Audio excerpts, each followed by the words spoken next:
शिवराज सिंह चौहान नजर आ रहे हैं। इसके साथ ही जीतन राम मांझी पहुंच चुके हैं, राष्ट्रपति भवन तमाम चेहरे हैं वो पहुंचना शुरू हो चुके हैं।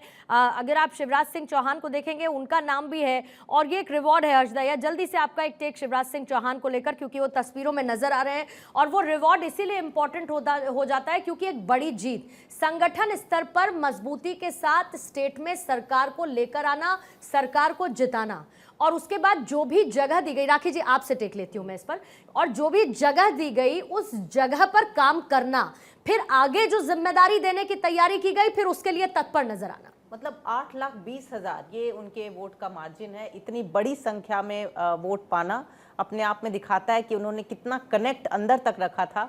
और जैसा कि आपने कहा, उनकी प्रतिबद्धता जो है वो पार्टी के लिए, संगठन के लिए, जो भी जिम्मेदारी जब भी दी जाए, जब वो चुनाव मध्य प्रदेश में हुए, जिस तरह शिद्दत के साथ वहाँ पर लड़े, और जब कई बार ये कहा जा रहा था कि सीएम क्यों नहीं बने, जरा भी शिकन नहीं आई और अपने अगली जिम्मेदारी, अपने अगले रोल में आ गए। बहुत बड़ी जिम्मेदारी ऐसा मुझे लगता है कि उनको लेकिन मिलने भावुक वाली थे है। राखी जी, भावुक थे, लेकिन जो भी, मैंने इसीलिए कहा कि जो जिम्मेदारी फिर दी गई फिर उसको अच्छे तरीके से निभाना। बिल्कुल, और इसलिए मुझे ऐसा लगता है इस समय पूर्णिमा जी कि उनको बड़ी जिम्मेदारी इस बार मिलेगी, ऐसा मुझे लगता है। और आपने कुछ सोचा है कि उनको कौन सी मिनिस्ट्री जा सकती है? बिल्कुल ये कहना भी लाजमी नहीं होगा, लेकिन जरूर ये बड़ा और अहम होगा। हाँ, लिखा है आपने, आप बताना नहीं चाहती अभी या वेट करना चाहती हैं? देखते हैं अभी। ठीक है, चलिए वेट कर लेते हैं। पूर्णिमा जी, इसमें मैं ये कहना चाहूंगा कि अगर शिवराज जी का पूरा कार्यकाल देखा जाए, उनका इतना एक्सपीरियंस देखा जाए, तो he will make a great agriculture minister.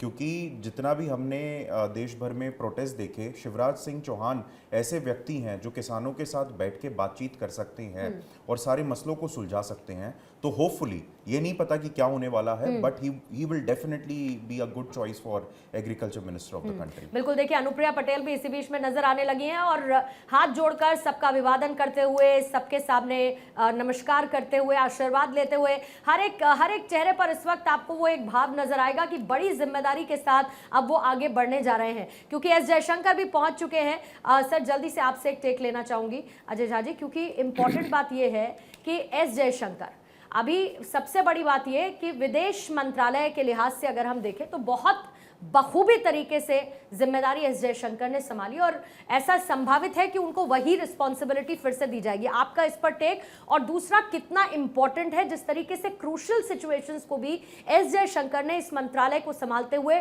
Tackle किया है। बेशक, अब सारी दुनिया जानती है कि जयशंकर जी के आने के बाद से, देश जानता है, दुनिया जानती है कि जयशंकर जी के आने के बाद से भारत की जो अंतर्राष्ट्रीय छवि बनी है, वैसे भी मोदी जी के बाद ये सब दिखना शुरू हो गया था जब जयशंकर जी नहीं भी थे तब भी। लेकिन जब जयशंकर जी आए तो उसके बाद जिस तरह से सुपर पावर्स, जो अलग अलग सेंटर्स थे, रशिया और यूएसए, उसको उन्होंने जिस तरह से बैलेंस करते हुए भारत को उस लेवल पर ले आया जहां आप इसे कह सकते हैं कि सुपर पावर के बीच में आज सुपर पावर तो निश्चित तौर पर अभी भारत नहीं बन पाया है। सर बस 2 सेकंड देखिए, बहुत अच्छी तस्वीर इस वक्त दिखी, गले मिलते हुए शिवराज सिंह चौहान, अश्विनी वैष्णव, निर्मला सीतारमण इस वक्त इनसे बात करते हुए। इससे थोड़ी देर पहले गजेंद्र सिंह शेखावत तस्वीरों में नजर आए थे और जाहिर है कि एक इनकी आपसी एक बॉन्डिंग है, क्योंकि एक लंबा वक्त हुआ है साथ में काम करने का, संगठन से जुड़े हुए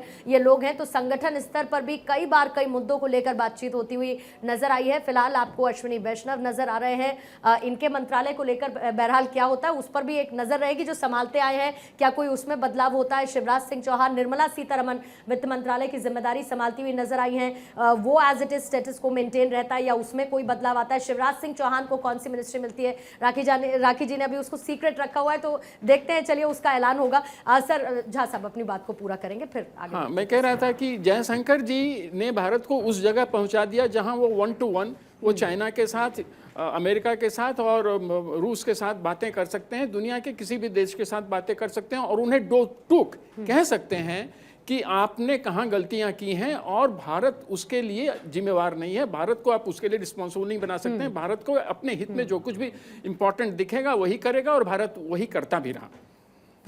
और इसी बीच में देखिए अभी आपको कैलाश विजयवर्गीय भी नजर आए। मुलाकातों का सिलसिला लगातार जारी है। राष्ट्रपति भवन से आपको तस्वीरें दिखने को मिल रही हैं। धर्मेंद्र प्रधान है, अश्विनी वैष्णव है, पहुंच चुके हैं। इसके साथ ही क्योंकि ये 3.0 शपथ ग्रहण समारोह अब से थोड़ी ही देर बाद शुरू होने वाला, इधर आपको गजेंद्र सिंह शेखावत नजर आ रहे हैं। कई चेहरे आपको नजर आएंगे जो कि आज मंत्रिमंडल का हिस्सा होने वाले हैं पहली पंक्ति में, और जाहिर है कि पद और गोपनीयता की शपथ लेते हुए ये नजर आने वाले हैं। और इसके साथ ही अहम जिम्मेदारियां, क्योंकि बहुत सारे ऐसे बदलाव जिसकी उम्मीद है, बहुत सारी ऐसी चीजें जिनको दोहराया जाएगा। देखिए देवेंद्र फडणवीस आपको नजर आ रहे हैं, इसके साथ ही अठावले साहब इस वक्त आपको नजर आ रहे हैं, जीतन राम मांझी हैं, वो राष्ट्रपति भवन इस वक्त पहुंच चुके हैं। इसी तरीके से बड़े बड़े चेहरों के पहुंचने का सिलसिला जारी है। गिरिराज सिंह, निर्मला सीतारमन, वो भी आपको तस्वीरों में दिख रहे हैं। और इसी बीच में अजय कुमार जी भी हमारे साथ आ चुके हैं, भारत 24 के कंसल्टिंग एडिटर।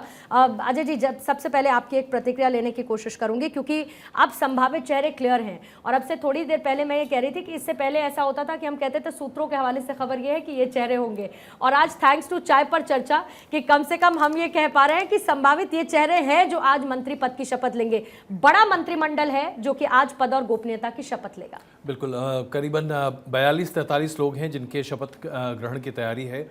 और इन तैयारियों से देखिए कुछ एक बातें निकल कर आ रही हैं जो अपने आप में बहुत स्पष्ट हैं। सबसे पहले ये कि आप इस नए कैबिनेट में कंटिन्यूटी को बड़े पैमाने पर देखेंगे। ऐसे तमाम चेहरे जो कि 2019 से लेकर 2024 तक मोदी कैबिनेट के अहम पदों पर आसीन थे, वो चेहरे आज भी आपको दिखाई दे रहे हैं। आप तमाम बीजेपी के बड़े नेताओं को देख सकते हैं। उसके साथ साथ सहयोगियों को उचित स्थान, मान और सम्मान, और कुल मिलाकर जो स्थिति वहां पर बन रही है वो ये बन रही है कि एक समन्वय की सरकार दिख रही है। अच्छा, चिराग पासवान की इसी बीच में प्रतिक्रिया पहले से। ये विश्वास दिलाता हूं। मंत्री बनने के बाद प्राथमिकता क्या रहेगी आपकी? ये आने वाली उनकी मां है, मां से बात करेंगे। आज कितना बड़ा दिन मैडम? बहुत, मेरे लिए बहुत बड़ा दिन है। बहुत मैं खुश हूँ।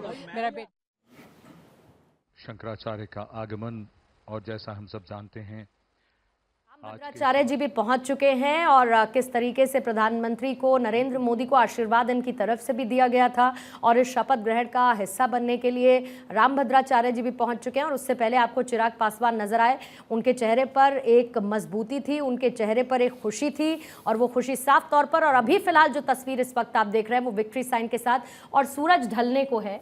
जो तस्वीर इस वक्त राष्ट्रपति भवन की हम देख रहे हैं, लेकिन सूरज ढलने के साथ साथ उम्मीदें किस तरीके से बरकरार इस एक नए उदय के लिए, जो एक नई सरकार में नए चेहरों के साथ अजय जी नजर आएगा। पूर्णिमा, सबसे बड़ी बात तो यह है कि हम देखेंगे कि रात 8-9 बजे तक कैबिनेट के में कौन किसको क्या मंत्री पद मिलता दिख रहा है, इसके ऊपर कयास होते दिखाई देंगे। हालांकि ये सब पहले से तय है, निर्धारित होगा, लेकिन अभी इसके बाद पत्रकारों का काम और बढ़ेगा, और फिर उसके बाद ब्रेकिंग न्यूज का एक नया दौर होगा कि आखिरकार किस मंत्री को कौन सा पद दिया जा रहा है। और फिर सबकी निगाहें इस नजर पर भी होंगी, इस बात पर भी होंगी कि जो सहयोगी दल हैं उन्हें कौन कौन से मंत्रालय दिए गए हैं।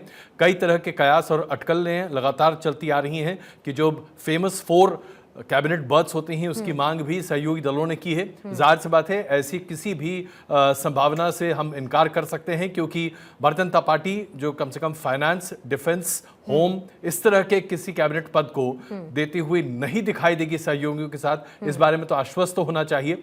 कुल मिलाकर ये जरूर है कि सहयोगियों को मान सम्मान दिया जाएगा, लेकिन उसके आधार पर तय होगा कैलिब्रेशन क्या होता दिखाई देता है। चंद्रबाबू नायडू की टीडीपी को किन किन मंत्रालय को दिया जाता है, जेडीयू के मंत्रियों को कहां कहां जगह दी जाती है, उसका बिहार पर इंपैक्ट क्या पड़ने जा रहा है। और उसके बाद अगर आप देखें तो कुछ एक स्वयंभू उम्मीदवार भी हैं, जैसे कि जीतन राम मांझी एक इकलौते हैं एचएएम के, और उनको भी इस बार मंत्री बनाया जा रहा है। अब वो एमओएस बनते हैं, कैबिनेट में जगह पाते हैं, 2 बार मुलाकात कर चुके हैं जेपी नड्डा से, मुलाकात हुई, क्या बात हुई, तो तरह तरह की चीजें हैं। हम पत्रकारों के लिए अभी अच्छा मौका है।